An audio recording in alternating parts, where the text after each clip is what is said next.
Tak, máme tady další videjko. To tak jako spravím. To si jako nevidíte moc, to co nemáte.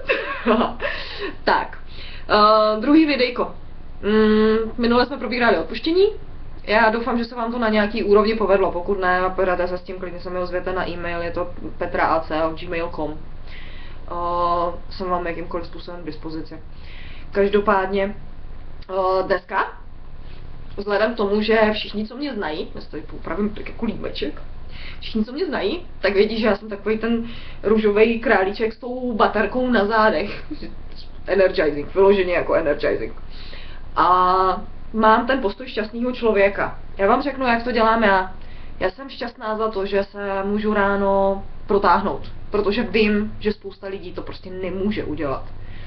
Jsem šťastná za to, že si můžu udělat dobrý čaj, který mám ráda. Dát si snídaní, jakou chci, protože spousta lidí nemůže. Spousta lidí třeba nemá ty peníze na to, jsou na ulici a nemůžou si zapnout jen tak rychlovárnou konvici a udělat ten obyčejný, s prominutím blbej čaj.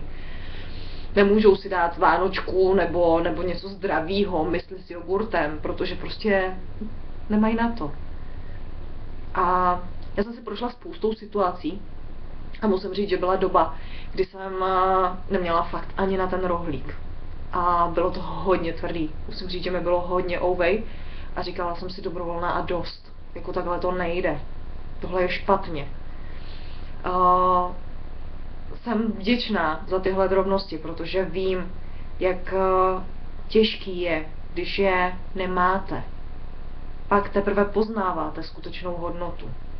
Jsem vděčná za to, že mi kamarádi píšou na dobrý ráno, že mi píšou na dobrou noc, že jsou tady ty lidi, kteří si na mě vzpomenou. Neberu je jako samozřejmost, mám je neskutečně ráda, neskutečně moc si jich vážím, jsem jim za to vděčná, že jsem součástí jejich života.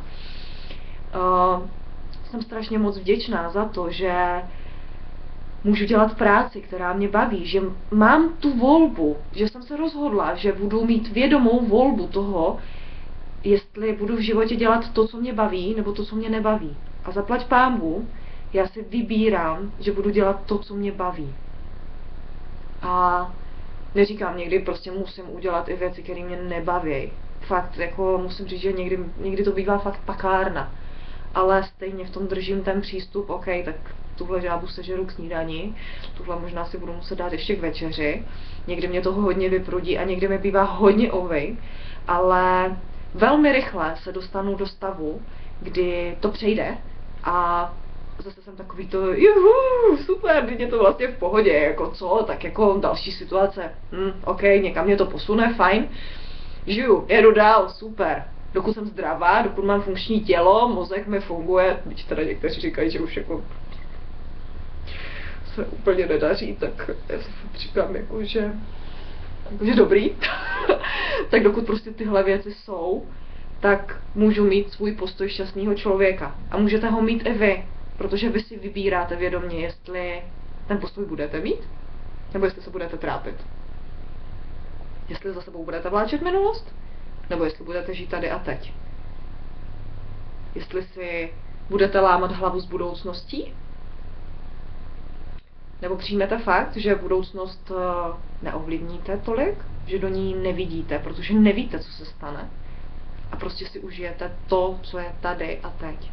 Takže to, že můžete položit nohy z postele a protáhnout se, to, že si můžete dát dobrou snídaní, to, že můžete ráno vylízt bez problémů na sluníčko, jít se proběhnout, nebo potkat spoustu lidí v metru, na který se můžete usmívat. Já jsem neskutečně ráda třeba i usmívám na lidi v metru, protože je úžasný, když se potom usmějou a najednou vidíte, jak se naladili na trošku jinou vlnu.